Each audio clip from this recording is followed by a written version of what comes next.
Welcome to Everything EFL.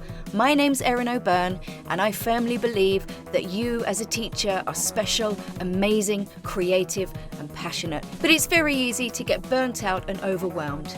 With my podcast and my teacher training, I aim to help you avoid burnout and cut down on your prep time so you can unleash your creativity and enjoy your work more mindfully. Are you ready? Let's go!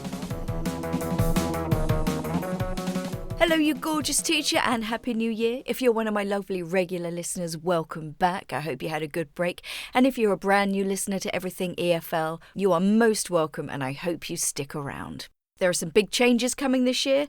Not quite sure what they are yet. After the experience I had in French Guiana last year where I visited a mainstream school and I helped the teachers, I really feel that I can help these kinds of secondary school teachers really change their teaching habits for the better. Not to say that all you other teachers aren't deserving of my support and love. I'm just trying to figure out how I can best deliver that to you. But the best way to sort of keep up to date with what I'm doing, especially with any discounts for future services or products, join my newsletter community, Breathe Easy Teacher. The link is in the show notes. More on that later.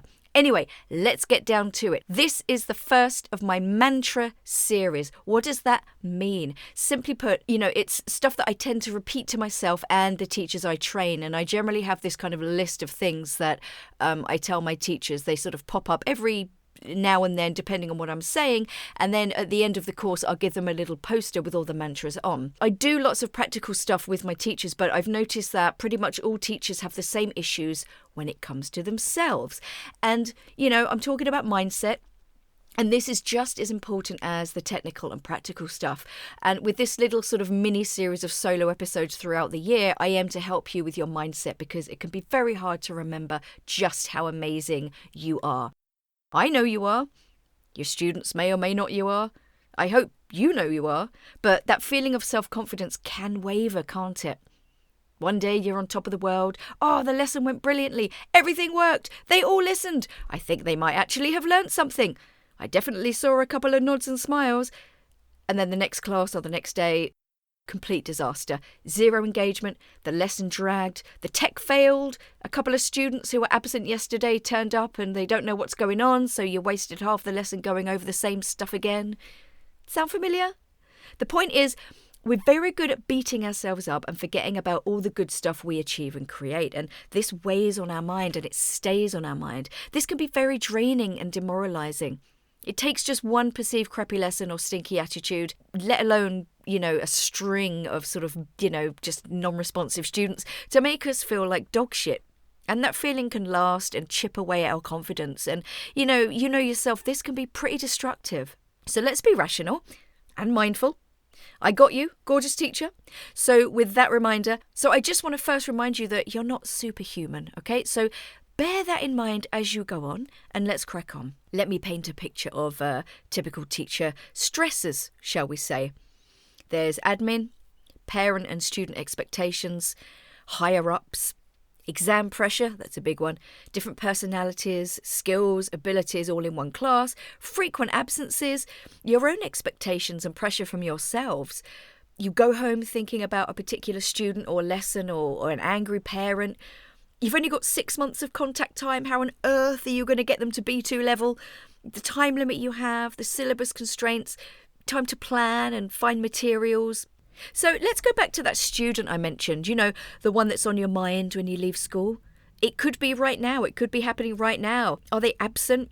Are they just not engaged? Do they not seem to like you? Who are you thinking about right now, and what is the issue? Is it you? It might be. It might be a personal issue from the student. They may just prefer their last teacher. Look, no one likes change. Maybe they're not engaged in anything to do with languages and they just don't see the point, so why make an effort? How do you react when students mess around? Is your go-to response anger? I'd totally understand if it was. So many things depend on whether you connect with your students. So let's take the first step. I don't know where you are right now, but I want you to take a nice deep breath and let it out. And while you let it out, let go of the fact that, drum roll here it comes. I mean, if you read the title of this episode, you kind of know what's coming. But anyway, the first mantra of the year is you won't reach every student. At least not straight away. I know you want to, of course you do. It's natural, but it ain't realistic. I'm not saying it can't be done, but remember, if you remember episode 105 about trust and vulnerability, earning trust is vital. Maybe you aren't that teacher who's masterful at winning over a whole class in a short space of time. That's okay. I'd say that's the exception. This kind of thing takes time. Process, remember? So going on to the second step, So now you've taken the first step and you've acknowledged the fact that you're not a freaking miracle worker. Let's go to the second step. How do we do it? How do we win over those students? Well, there's the usual, and I'd say just because it's the usual, don't discount it. Form those relationships. Get to know your students. Show interest in their lives and give them a voice. The more you know, the quicker you'll find out why you haven't reached them yet. Also, don't be afraid to take the student aside after a while too. Some gentle questioning as to how they feel about your classes or learning English in general. The best starting point is always to try to get to the root of the issue. And I have a few suggestions. This isn't the be-all and end-all. It's not completely exhaustive and comprehensive, but something in here might resonate with you. If your student hates English, why? Is it a past trauma? I generally teach adults, but you would be amazed at how many of them come in a little bit afraid because they've had a crappy English teacher, or their last English teacher said something to them that shattered their confidence. So find out, and I would say again, just be extra gentle with them. If there's a stinky attitude in the room, my best advice is kill them with kindness. I've noticed that some students who are a little bit attitudey generally respond really well with some one-to-one questioning, nomination, praise, asking, are you okay, can I help, smiling at them, thanking them at the end of the lesson on a good job. All of these things can work wonders. And with that, be opportunistic. If there are a couple of students who, sit together and give like joint attitude, yes, you can always separate them. But, if you don't have their trust, that might cause resentment at the beginning. But if one is absent, I say seize the day. Kids especially are much less brave when they're on their own. Use this to your advantage. Target the one who's present and, bombard them with praise and kindness. Single them out, but in a way where you're chatting to them about something, you're smiling, and you're generally interested in what they want to say. This is about building trust and, showing them that you're actually a human, and maybe then they're more likely to accept a separation from their attitudey partner if they know that you're not so bad. Can you give your students a voice? What can they give their opinion on?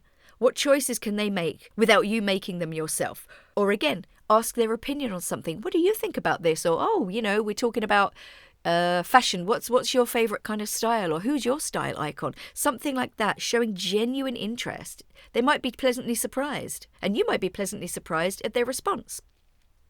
If your students look constantly bored, is it because they're ahead and it's not a challenge? If so, how can you challenge them and give them some responsibility? If your students are bored because they're just not into it, again, positive attention and praise can be really effective here. Again, have you tried asking them a specific question? Like, for example, if you know someone's really into football and the topic comes up, or the grammar you're doing somehow fits the topic, you can say, oh, David, you're the football expert in the class, and then throw a question or ask their opinion. This combination of flattery and questioning can be very effective. And again, thank them and praise them at the end of the class for participating. Never underestimate the power of praise and positivity. And I'd say also another step you can take, I wouldn't call it the third step, but I'd just say it's another thing you can do, is read the room, right? You've got this room full of students. Some are nice and willing and attentive, some are not. Who do you think you can win over with your devastating charm first? Go for the easiest target. And then work your way around the room. You could sort of make a mental list of any, I don't want to call them problem students, but students who are just maybe not engaged, let's say that. And then decide who you'll, in quotation marks, target in the next lesson. Give that student some positive attention or whatever you think they need from you. And, it's amazing that sometimes you can see a little, or even a big switch just in one lesson. You will know that feeling when you have that moment with a student. It's pretty special. So be patient. It will come. that's it, guys. I mean, at the end of the day, a lot of this is kind of trial and error and trying different things, but not giving up on your students, okay?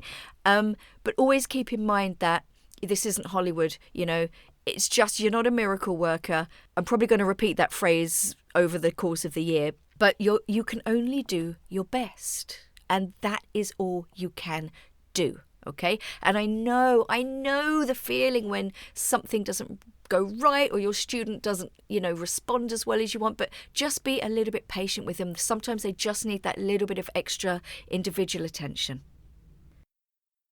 So, I'm going to keep the challenges that I started last year with the Cornerstone series. My challenges, as in my Breathe Easy Teacher newsletter, are very, very small, achievable challenges. So my challenge for this week for you is think about those students you haven't quite connected with yet. Firstly, just choose one. Try and get to the root of the issue if you don't know what it is. And then try and single them out or, do something where you're one-to-one or face-to-face with them, where you're having a little exchange, but there's positivity, there's praise, or there's, you're asking for something from them, like their opinion or their voice. And just see how they respond. And I would love to know if any of this works for you. Please let me know, okay? My email address is in the show notes, but like I said, subscribing to my newsletter, Breathe Easy Teacher, is the best way of keeping in contact with me. And also, it's the best way of getting any big discounts on any future products or services that I'm going to put out there. I'm also on Instagram and LinkedIn.